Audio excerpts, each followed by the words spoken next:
जय माता दी। आप सभी को शारदीय नवरात्रि 2024 की हार्दिक शुभकामनाएं। आज की इस वीडियो में हम आपको बताएंगे नवरात्रि के तीसरे दिन सुने जाने वाली माता चंद्रघंटा की कथा और आरती, जो नवदुर्गा स्वरूप में माता का तीसरा रूप है। नवरात्रि का तीसरा दिन इन्हीं माता को समर्पित है। तीसरी नवरात्रि में माता चंद्रघंटा को प्रसन्न करने के लिए व्रत किया जाता है। साथ ही आप सुनेंगे माता चंद्रघंटा की पूजा विधि और आरती। आपसे प्रार्थना है कि यह कथा अंत तक अवश्य सुने, क्योंकि अधूरी कथा सुनने से पाप लगता है। और कथा शुरू होने से पहले हमारे चैनल को सब्सक्राइब करके एक बार कमेंट्स में दिल से जय माता दी अवश्य लिखें। माता चंद्रघंटा नवरात्रि के तीसरे दिन इस कथा को सुन रहे सभी भक्तों पर अपनी विशेष कृपा बरसाए। तो आइए शुरू करते हैं। नवरात्रि के तीसरे दिन पर नवदुर्गा के तीसरे रूप माता चंद्रघंटा की कथा तो प्रेम से बोलिए। श्री गणेशाय नमः। ओम जयंती मंगला काल भद्रकाली कपालिनी दुर्गा क्षमा शिवा धात्री स्वाहा स्वधा नमोस्तुते चंद्रघंटा। यह मां दुर्गा की तीसरी शक्ति है। देवी का यह स्वरूप परम शांतिदास कहा जाता है कि हमें निरंतर मां चंद्रघंटा के पवित्र विग्रह को ध्यान में रखकर साधना करनी चाहिए।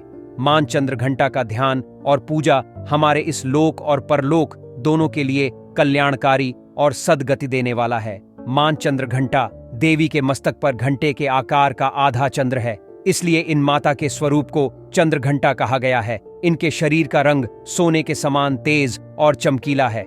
इन देवी के 10 हाथ हैं। मां चंद्रघंटा खड़क और अन्य अस्त्र शस्त्रों से विभूषित है। सिंह पर सवार मां चंद्रघंटा देवी की मुद्रा संग्राम के लिए सदा तैयार रहने की है। संग्राम क्षेत्र में मां चंद्रघंटा की घंटे सी भयानक ध्वनि से अत्याचारी दानव और दैत्य राक्षस कांपते रहते हैं।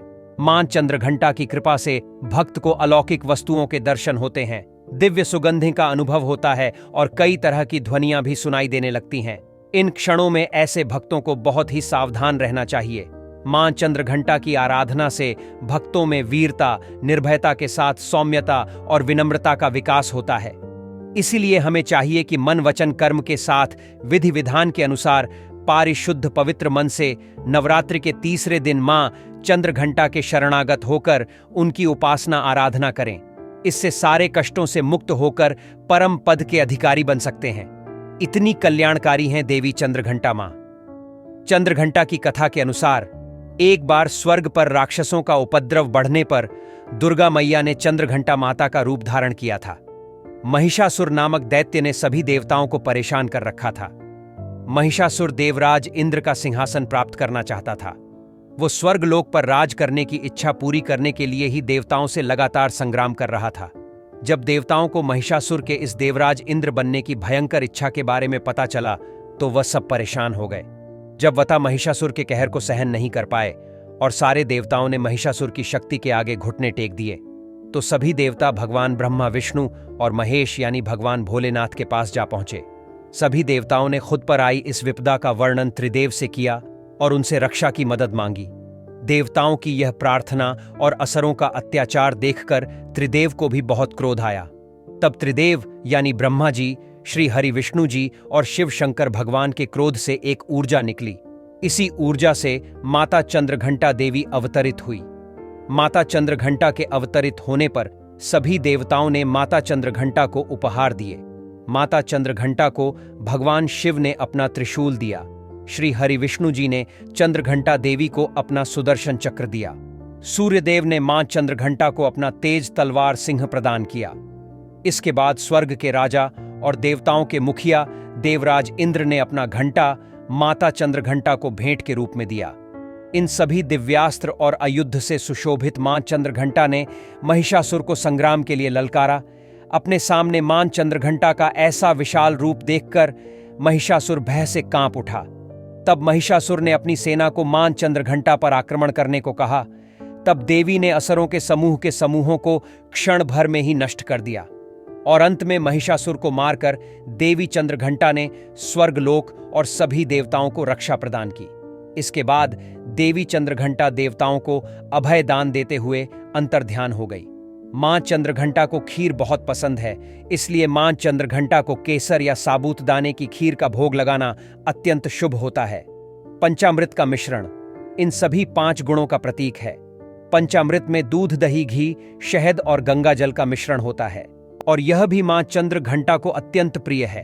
यह मिश्रण 5 पवित्र पदार्थों से बना होता है, जिनमें प्रत्येक पदार्थ का अपना महत्व है।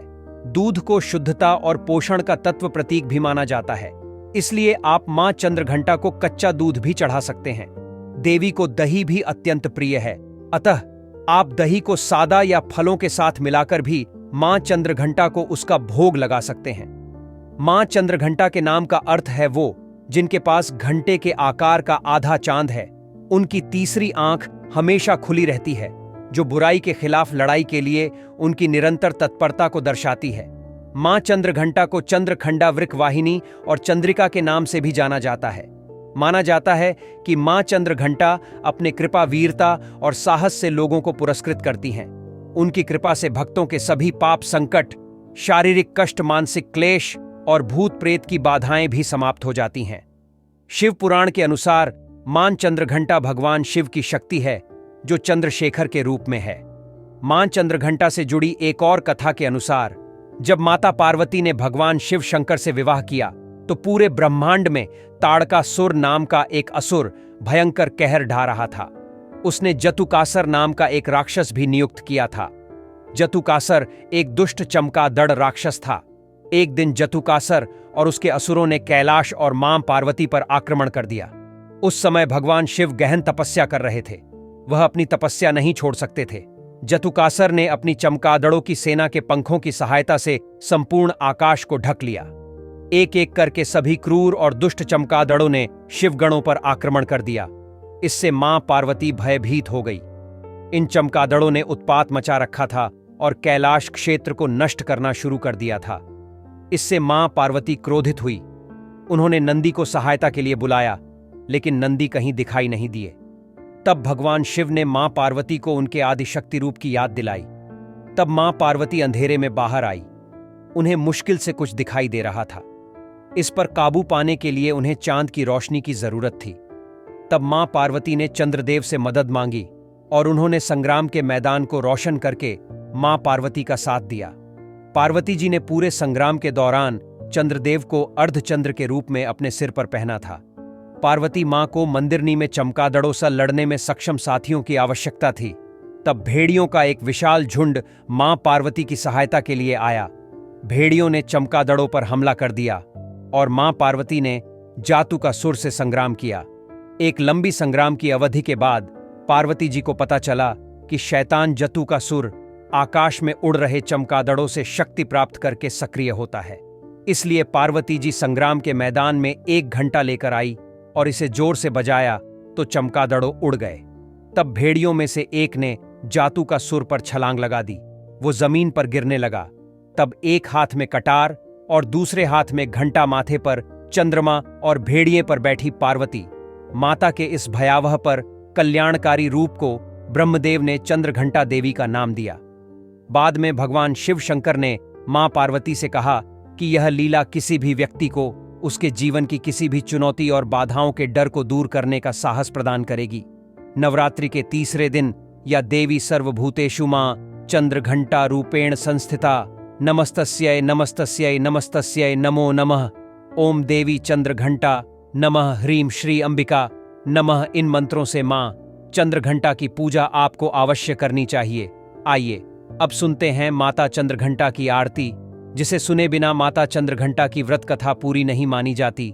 जय मां चंद्रघंटा सुखधाम पूरण की, जो मेरे काम चंद्र समान, तुम शीतल दाती चंद्र तेज किरणों में समाती, क्रोध को शांत करने वाली, मीठे बोल सिखाने वाली, मन के मालक मन भांति हो चंद्रघंटा। तुम वरदती हो सुंदर भाव को लाने ली, हर संकट से बचाने वाली। हर बुधवार जो तुझको दय श्रद्धा सहित, जो विनय सुनाए मूर्ति चंद्र, आकार बनाए सन्मुख, घी की ज्योति जगाए शीश झुका, कहे मन की बाता, पूर्ण आस करो जग की दाता। कांचीपुरम तुम्हारा, कर्नाटका में मान तुम्हारा नाम तेरा, रटू मैं महारानी, भक्त की रक्षा करो मां भवानी। अगर आपको यह व्रत कथा पसंद आई तो हमारे चैनल को सब्सक्राइब अवश्य करें। जय माता दी।